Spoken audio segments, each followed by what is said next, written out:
Hai, Assalamualaikum, apa kabar? Semoga selalu dalam keadaan sehat dan juga bahagia ya. Di video kali ini akan dijelaskan sedikit sinopsis untuk Jumat, tanggal 13 Desember 2024. Namun sebelum itu, buat teman-teman yang baru bergabung, jangan lupa like, subscribe, dan nyalakan tombol loncengnya agar tak ketinggalan video terbaru selanjutnya. Terima kasih banyak buat teman-teman yang sudah subscribe dan like video ini. Semoga teman-teman semua selalu diberikan kesehatan dan rezeki yang melimpah. Amarah Nando memuncak begitu melihat Zidan berdiri di depan rumahnya. Tanpa banyak bicara, ia menarik lengan pria itu ke samping rumah, jauh dari pandangan orang. Di sana Nando meluapkan segala kemarahannya, menuduh Zidan telah mengusik ketenangan hidup istrinya. Ia tak segan menyebutkan betapa istrinya telah menderita akibat perlakuan Zidan selama ini. Wajah Nando memerah, tangannya mengepal seolah menahan diri agar tak melayangkan pukulan. Namun Zidan tetap tenang, meski nada suara Nando menyayat telinga. Dengan lirih, ia menjelaskan bahwa kedatangannya kali ini bukan untuk memperkeruh keadaan. Ia ingin bertanggung jawab atas kerusakan barang dagangan Saleha yang disebabkan oleh ibunya. Zidan merogoh sakunya, berniat mengganti kerugian itu. Tapi niat baiknya justru membuat Nando merasa dihina. Dengan penuh amarah, Nando menunjuk-nunjuk Zidan, menyatakan bahwa tidak semua hal bisa diselesaikan dengan uang. Ia menegaskan bahwa yang diinginkan hanyalah kedamaian bagi Saleha, tanpa bayang-bayang masa lalunya yang terus menghantui. Sementara dari dalam rumah, Saleha mendengar keributan dari luar dan bergegas keluar untuk melihat apa yang terjadi. Betapa terkejutnya ia melihat Nando dan Zidan kembali bersih tegang. Dengan hati-hati, ia mencoba menenangkan Nando, meminta suaminya untuk tidak memperbesar masalah. Kepada Zidan, Saleha dengan tegas memintanya pergi, meski ia mengucapkannya dengan suara yang bergetar. Zidan hanya bisa menunduk, meminta maaf sebelum akhirnya berbalik pergi. Langkahnya terasa berat, meninggalkan perasaan bersalah yang tak kunjung reda. Sementara itu, Nando hanya berdiri mematung, menatap punggung Zidan dengan perasaan campur aduk. Sementara Saleha berusaha menenangkan suasana hati suaminya yang masih diliputi amarah. Malam itu, Saleha berjalan perlahan memasuki bengkel suaminya yang sepi. Tangannya menenteng goodie bag berisi makanan yang sengaja ia siapkan untuk Nando, yang tak pulang ke rumah sejak sore. Kekhawatirannya membawanya ke sini, meski ia tahu mungkin Nando hanya kelelahan bekerja. Di sudut ruangan, ia melihat suaminya tertidur di sebuah sofa. Wajah Nando tampak lelah dengan sisa noda oli di tangannya. Saleha tak tega membangunkannya.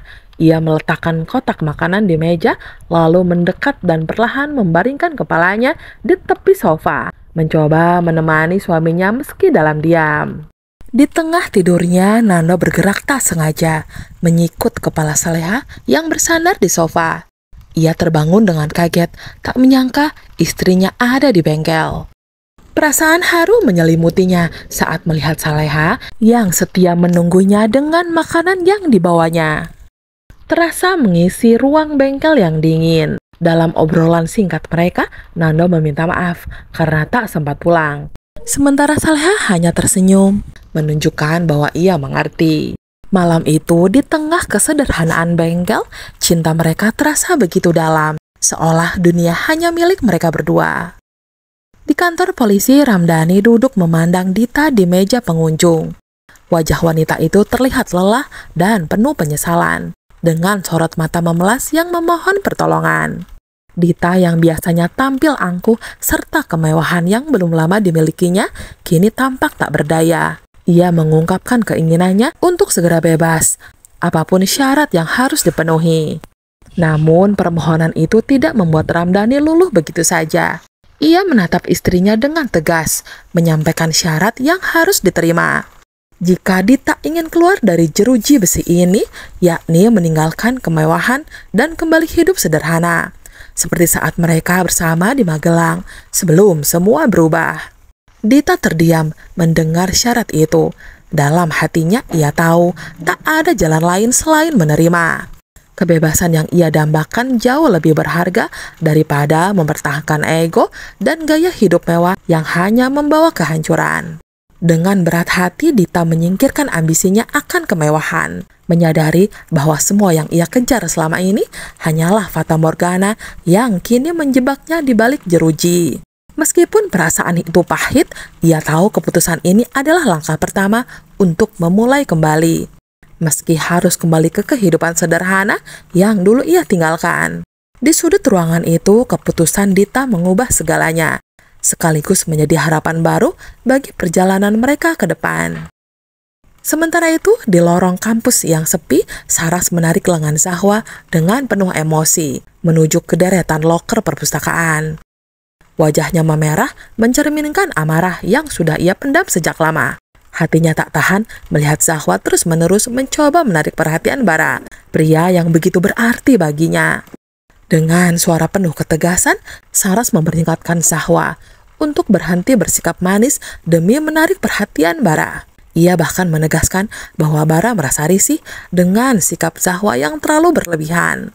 Di antara loker-loker yang sunyi, ketegangan di antara mereka memuncak, menyelimuti suasana dengan aura panas.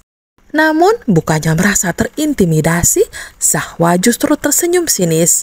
Ia menantang balik Saras dengan santai, menyebut bahwa selama tidak ada cincin di jari Saras, dirinya masih punya peluang untuk merebut Bara. Kata-kata Zahwa seperti bara yang menyulut api dalam hati Saras.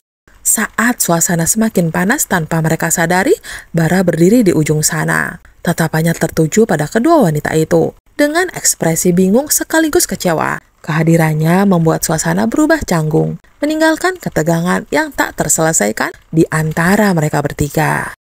Sementara itu, di pelataran masjid yang tenang, Saleha melangkah perlahan sambil menenteng kantong plastik berisi makanan. Langkahnya mendadak tertahan ketika ia melihat Zidan berdiri tak jauh darinya. Pria itu menyapanya dengan ramah, senyum tipis terlukis di wajah yang tampak penuh beban. Dengan nada pelan namun jelas, Zidan memulai bercerita, meminta maaf atas kejadian-kejadian sebelumnya. Ia lalu mengungkapkan keyakinannya bahwa ia belum bisa menerima kenyataan tentang istrinya yang disebut telah meninggal. Karena menurutnya, tanpa jasad yang ditemukan, tidak ada alasan untuk menyerah pada harapan. Keyakinan itu, meskipun terdengar rapuh, terasa begitu tulus saat ia mengutarakannya. Saleha hanya terdiam mendengar penuturan Zidan. Kata-kata pria itu sempat mengguncang hatinya, membangkitkan rasa simpati yang perlahan muncul. Namun, ia segera menahan perasaannya. Di lubuk hati, ia mengingat peringatan dari seorang misterius ketika di pasar, yang pernah menegaskan bahwa Zidan adalah sosok yang mahir memanipulasi. Keraguan itu membuatnya menjaga jarak, takut jika apa yang ia dengar hanyalah sandiwara belaka.